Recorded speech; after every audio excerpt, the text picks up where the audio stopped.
katrajangkang goro-goro awakmu nek iso suluk tau kenal dalang sapa iso suluk barangane Akbar Pak ngaku katrajangkang goro-goro awakmu nek iso suluk tau kenal dalang sapa iso suluk barangane Akbar Pak ngaku katrajangkang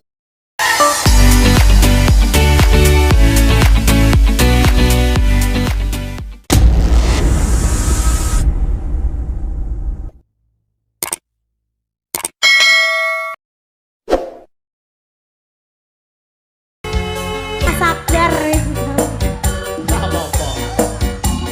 aku tetap di situ. Gosipul. Nggih. Mohon monggo gosipul naik ke atas mriki Gus, kula badhe wonten kenang-kenangan kalian panjenengan Gus. Jenengan maju nggih. Nggih. Mriki. Yen sewu.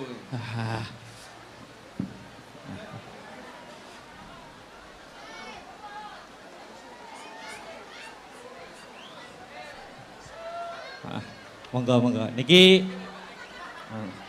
ada sedikit kenang-kenangan dari saya Gus, berupa wayang. Niki wayang Setyaki Gus.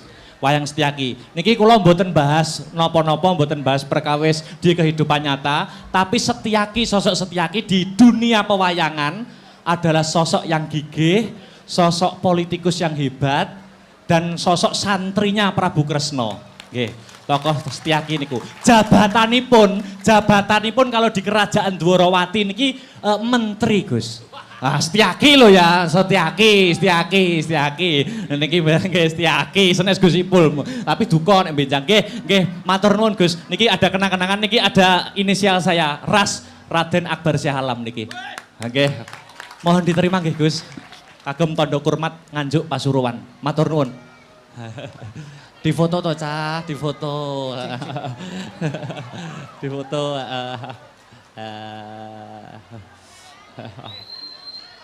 Nggih, nyuwun. Hah? Oh itu ya. Oh foto. Oh nggih. Nggih. Mereka yo.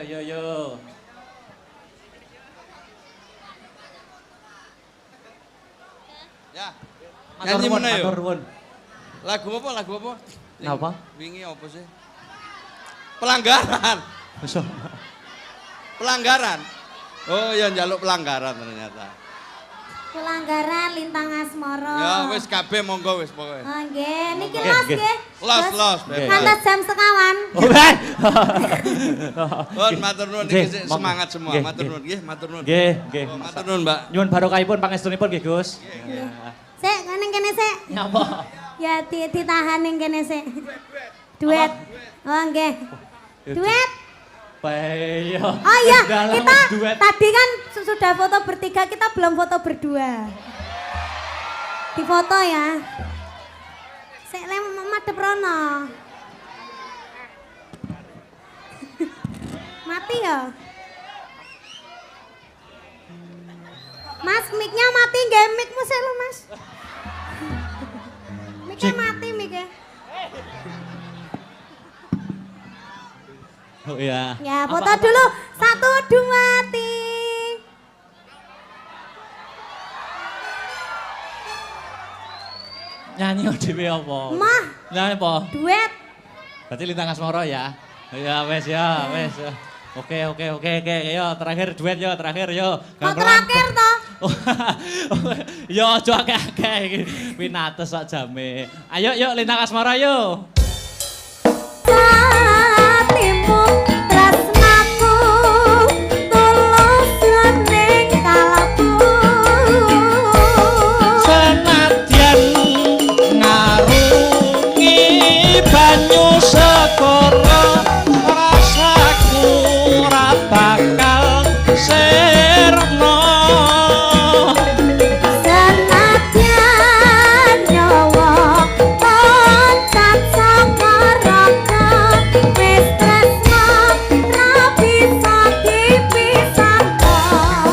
Aja deloki aku kentil neh kowe kok.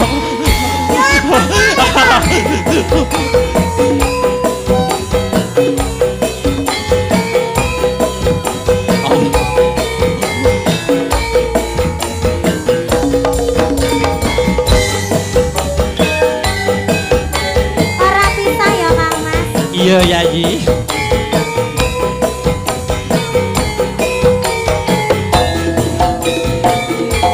Siang. Udah ya, wis tak turutin loh. Sudah. Udah, yo kembali Katanya yo bobok kembali. yo, bobok yo. Iso bubuk lho. Makasih, makasih, Iya. makasih. Istirahat dulu. Ayo sinden berempat jumeneng kanggo penutupan pepeling balik rasa ning gamelan. Yo, berempat. Yuk langsung wae tak tuntak. Yo. Kanggo penutupan. Ya. Tarik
setengah jam dinggo nutuk lakon. Nah, ya. Yo, jajal serial Angling Darmo. Iki piye lelakon saramung iki? Yo, disawang dimatke bareng-bareng ya Mas Gareng Dik Bagong. Ya, Truk. Heeh, Mas ya.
Tepuk tangan untuk Kota Pasuruan di malam hari ini. Wah, wah. Hebat luar biasa, luar biasa. Alhamdulillah wa syukurillah wala haula wala quwata illa billah. Mas Gareng dan Dik Bagong. Piye, Truk? Piye, Mas? Ora ana tembung kang luwih endah kang kudu diucapake kejaba mung syukur kunjuk marang Gusti Allah Subhanahu wa taala kang wis malimbarke berkah kenikmatan sing wujude kesehatan, becik kesehatan lahir, uga kesehatan batin. Mokal tanpa nikmating pangeran, aku Mas Gareng lan Dik Bagong bisa tetunggalan mapan ana ing Gor Untung Suropati ing bengi iki. Wah. Iki ujub kabule apa, Truk? Piye? Ujub kabule apa? Acarane tidak lain dan tidak bukan ya kuwi mengeti ambal warsa utawa hari jadi Kota Pasuruan sing wis ngancik ke 338 tahun.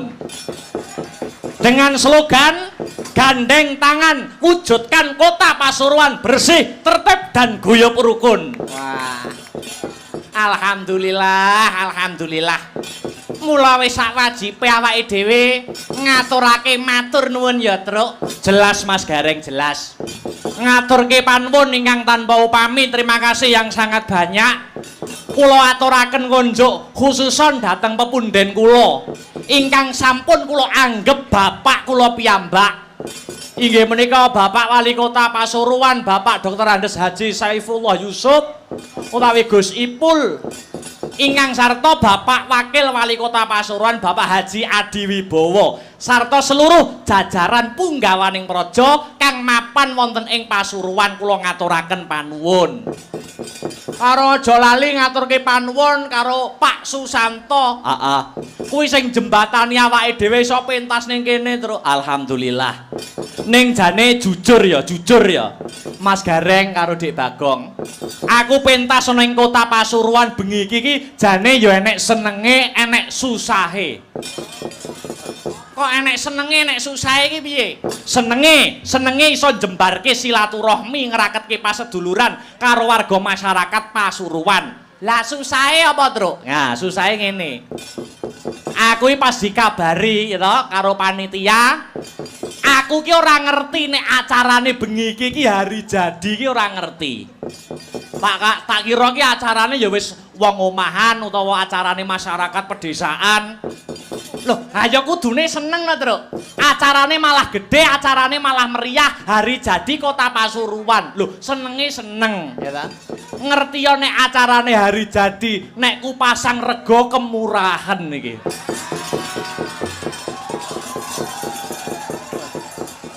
Boten ding, boten gojek. Kota Pasuruan identik dengan kota santri masih, betul.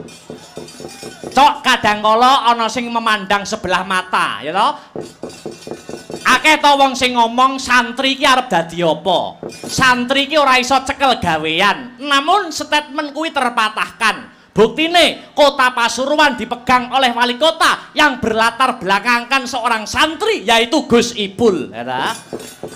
Durung pejabat liyane, Durung pejabat liyane kuwi akeh sing saka kalangan santri. Gubernur Jawa Timur Bu Khofifah kuwi ya santri. Almarhum Gus Dur mantan presiden RI kuwi ya santri. Wakil presiden RI ya toh, Profesor Dr. Kiai Haji Ma'ruf Amin kuwi ya santri. Mula nek santri dipandang sebelah mata, aku ya ndak trimo. Mergo dalang akbar ki ya saka keluarga santri, ngono. Ngono, ayo no. Iya. Saka keluarga santri aku jane nek diceluk Gus ya rada memper ngono. Kowe iki dus. Nah, tapi rumangsaku Gus Ipul kuwi adalah sosok pejabat yang tawadhu. Tawadhu ki manane apa? Rendah hati. Buktine rendah hatine Gus Ipul apa? Nah, sawangan kayak pejabat-pejabat liyane ya ta. Nek Pak Jokowi kae, kae merintise saka wali kota Solo. Munggah gubernur Jakarta, terus presiden RI. Oh ngono. Putrane Pak Jokowi, Mas Gibran. Kae merintise pengusaha, dadi wali kota Solo, ya ta? Terus calone ya arep munggah neh. Lah Gus Ipul bar dadi menteri mudhun ning wakil gubernur kok terus dadi wali kota lho. Kuwi membuktikan pejabat yang tawadhu dan rendah hati, gitu. Wis to, Mas Gareng, aku percaya. Jenengan sekseni nggih, Pak Bu, omongane dalang ning isor lampu niku mandi, ngono. Jenengan sekseni, rampung wayangan iki ke depan mbok kapan. Gus Ipul nak diangkat meneh derajate karo Gusti Allah. Tenan niku. Tenan, ngono, percaya mawon kalih kula. Mergo bagi Gus Ipul tidak penting apapun jabatannya, yang terpenting adalah bermanfaat bagi masyarakat. Khairun nas anfa'uhum linnas. Sebaik-baik manusia adalah manusia yang bermanfaat bagi manusia yang lain. Nah, mergo apapun jabatane, gitu. Presiden iso leren, gubernur iso mundur, bupati iso ganti, camat iso tamat, lurah iso kalah. Gelar sing paling abadi kuwi adalah husnul khotimah, ngono. Mergo husnul khotimah kuwi undu-unduane pakarti lan perbuatan. Cerdas. Ngene iki dalang sing digoleki dibutuhkan ing era milenial, era Gen Z iki ya ngene iki.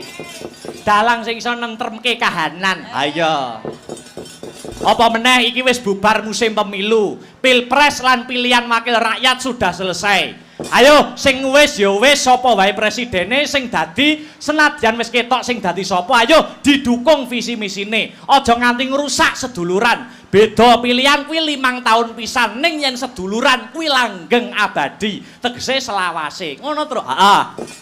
Ndongakne apa, Truk, kanggo Kota Pasuruan? Muga-muga sak rampunge wayangan Kota Pasuruan bisa selangkah lebih maju, menorehkan banyak prestasi, ayem tentrem wargane. Dadi kutha sing baldatun, thayyibatun warapun gofur gemah ripah karta tata raharja. Allahumma amin ya rabbal alamin. Hasbunallah wa ni'mal wakil.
Sambahanku rintan lan dalah manglimang waktu kanggo mresta mungkar lan nafsu.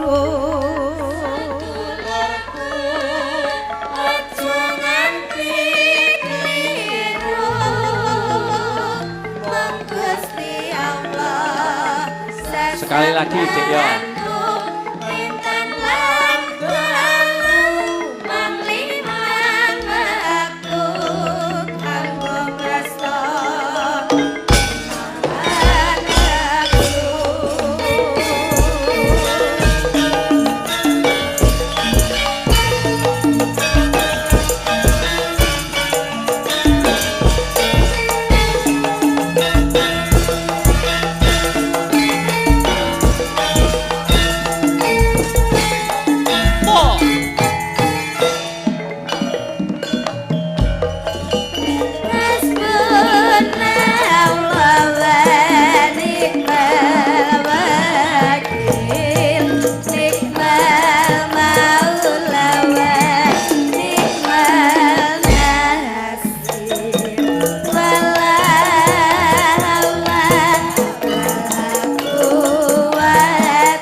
Pagelaran wayang pada malam hari ini juga disiarkan langsung live streaming lumantar channel YouTube Asta Brata Media. Jadi iki sing nonton memantau ora mung ana ing TKP, ana ing lokasi ning dipantau seluruh dunia melalui channel YouTube Asta Brata Media. Oh ngono terus. Heeh.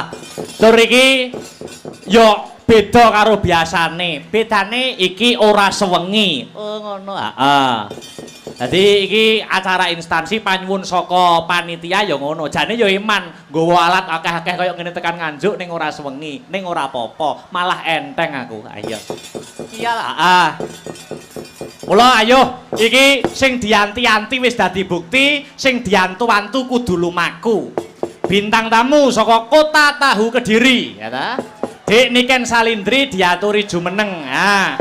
Sepotono sing gumyak digawe pemanasan Dik Niken Salindri. Mas Tris, ayo digarap sak jose. Terus. Monggo.